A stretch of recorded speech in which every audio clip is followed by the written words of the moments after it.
खुलुमबाय सिबिनां रायजो राजानिसिम गोजोननायजों मिथिहोयोदि खैराबारि अंख्रेमा लाइमोन आफादनि बानजायनायाव जोंनि गराय फाख्रि सावथुनखौ फैगौ 30 सेप्तेम्बर शनिबार खालि मोनाबिलि 6 रिंगायाव गिबि खेबनि थाखाय दिन्थिफुंनो एबा प्रिमियार श'नि थाखाय लाहार फाहार खालामनाय जादों।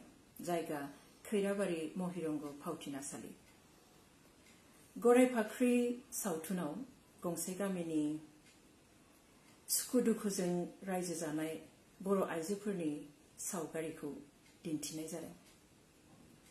बिसोरनि गेजेराव नांलाय खमलाय जाया नङा जायो, नाथाय जेब्ला दुखु खैफोद फैयो अब्ला बेजों बे मदद होलायनो थाखाय जेब्लाबो थियारि।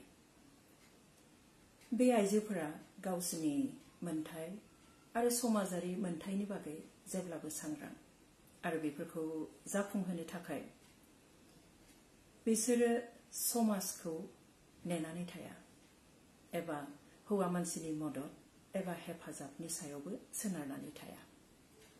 जिउनि दावहायाव गावबा गावनो गसंथानानै जुजिनो आवगायो।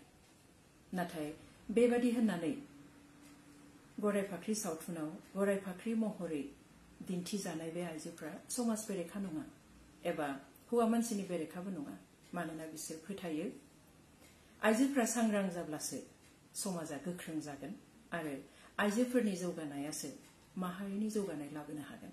बिदिब्ला नायनो दाबावसै गराय फाख्रिखौ फैगौ 30 सेप्तेम्बर सम मोनाबिलि 6 रिंगा आरो जायगा खैराबारि महिरंग फावथिनासालि। लोगोसे गुबुन समफ्राव गुबुन जायगायाव जेरावखि जाया गराय फाख्रि सावथुनखौ दिन्थिनाय समाव नोंथांमोना जाहाथे बयबो ज' थांनानै नायहैयो आरो अनसायनाय होयो बेखौ गोरबोनिफ्राय मिजिं खालामबाय। गोजोन्थों।